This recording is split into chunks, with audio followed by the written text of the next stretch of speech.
Welcome uli sa ating channel mga idol. Kilalanin natin ang mga sikat na K-pop star na nasangkot sa kontrobersya. Tara!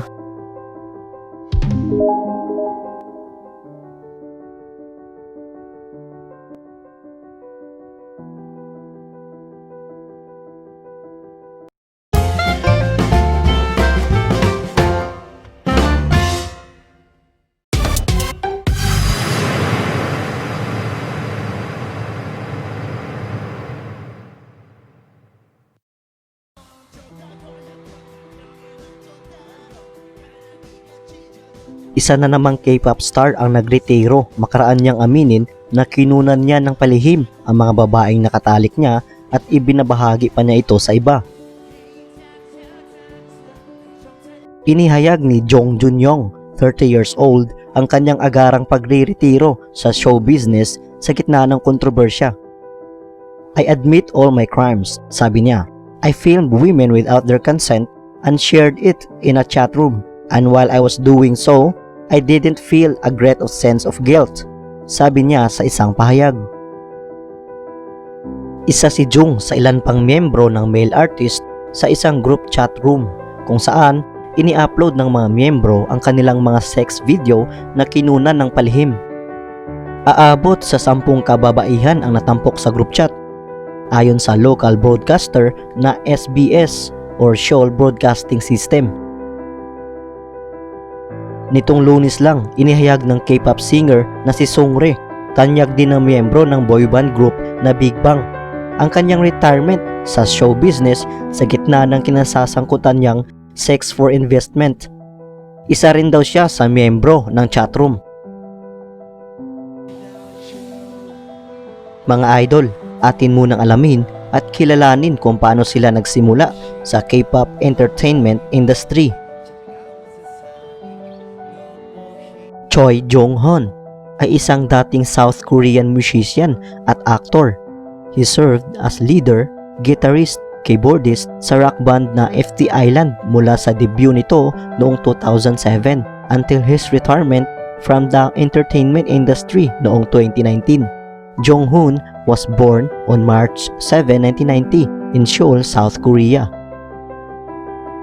Mga idol, ang FT Island Agency ay naglabas ng pahayag hinggil sa mga ulat tungkol sa pagkaka-involved nito sa drunk driving incident noong 2016, which was allegedly kinavered up by police para di malaman ng publiko ang iskandalong ito.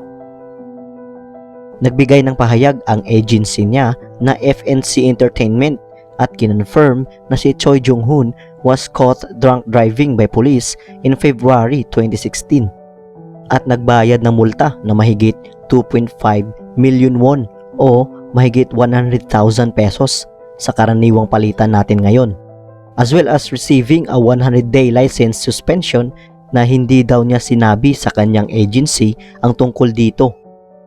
Samantala mga idol, pinatigil muna ng agency niya ang kanyang trabaho sa FT Island Band habang si Choi Jong-hoon ay nagko-cooperate at nag-a-undergo ng investigation sa pulisya.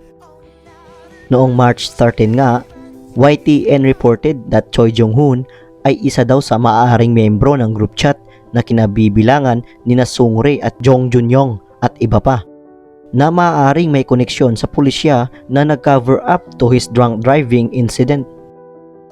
Gayunpaman, ang FNC Entertainment ay itinatanggi ang pagkakasangkot na kasali siya sa chatroom scandal, kung saan si Jong Junyoung at ang iba pa ay nagbabahagi ng mga illegal hidden camera footage ng mga babae na kanilang inaabuso gamit ang app na KakaoTalk. Dahil dito, si Choi Jong-hoon ay nasentensyahan ng 5 years of imprisonment.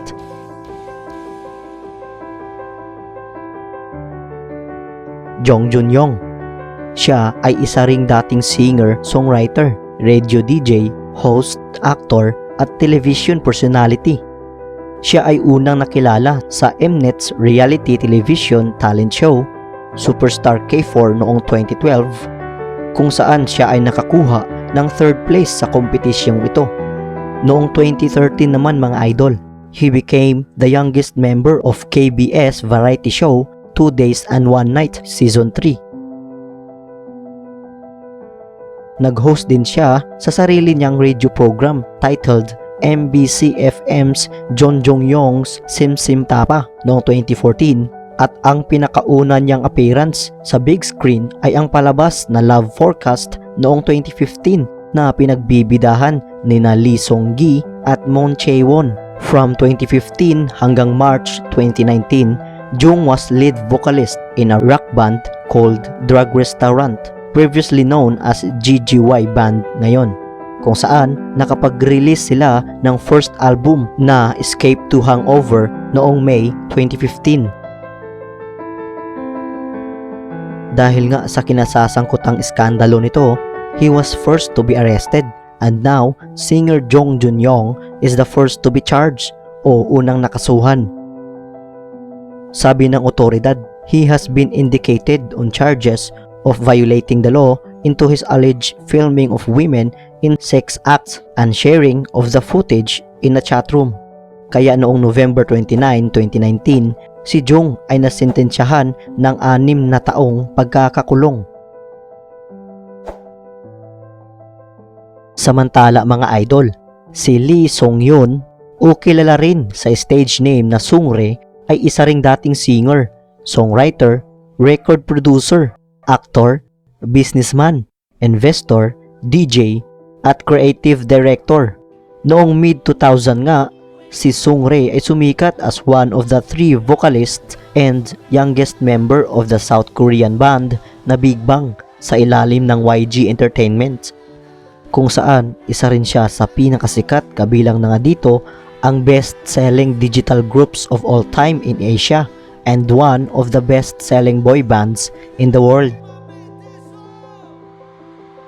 Noong March 11, 2019 mga idol, si Seungri ay napabalitang umalis sa boyband group na Big Bang at nagretiro sa entertainment industry pagkatapos ng mga aligasyon na ibinato sa kanya sa pagsusupply umano ng prostitutes noong 2015. Pero iba ang sabi ng ilan, siya ay tinanggal daw ng management mismo. Siya din ay kinasuhan nitong taong 2020 matapos ang investigasyon ng pulisya sa Burning Sun scandal. Napatunayan na si Seungri was heavily involved sa pagpapatakbo ng Burning Sun Gate Club na sikat ngayon sa South Korea as Burning Sun Scandal. According pa sa Seoul Metropolitan Police Agency, si Seungri ay nahaharap sa patong-patong na kaso related sa embezzlement of theft, destruction of evidence, violation of laws on sex trade, sexual crimes, and food hygiene. Siya din ay kasabwat at nagsusupply ng mga prostitute sa kanilang mga potential investors. Ang mga charges against kay Seungri ay 3 taon lamang ang sentensya nito sa kulungan. Hanggang ngayon ay dinidenied pa din niya ang mga aligasyon na ito. Marami nga ang naglabasan na inabusong kababaihan noon para magtestigo. Base pa sa komento ng ilang netizens, masyadong mababa daw ang sentensya ng mga sangkot sa iskandalo compared sa crime na kanilang nagawa. Sa ating latest updates mga idol, nitong taong 2020 lang, ang mga akusado ay umapila sa mataas na korte at dahil dito, Jung's sentence from 6 years ay naging 5 years imprisonment na lang. Dahil sa kabila ng nagawa niya ay hindi daw nakitaan ng judge ng pagsisisi or any guilt, at habang si Choice na 5-year term ay naging 2.5 years na lang dahil inamin niya na mali ang kanyang nagawa at dahil doon nakita ito ng korte. Hanggang ngayon, patuloy pa din ang investigasyon sa ilan pang akusado kabilang na ang mataas na opisyales ng pulisya na sangkot umano sa pagpoprotekta sa nasabing Burning Sun scandal, habang ang mga empleyado ng nightclub ay sumasailalim sa matinding investigasyon. Ang mismong owner nito ay naaresto na involving sex drug scandal and charges of tax evasion na mahigit kumulang 16.2 billion won o 14.3 million US dollars.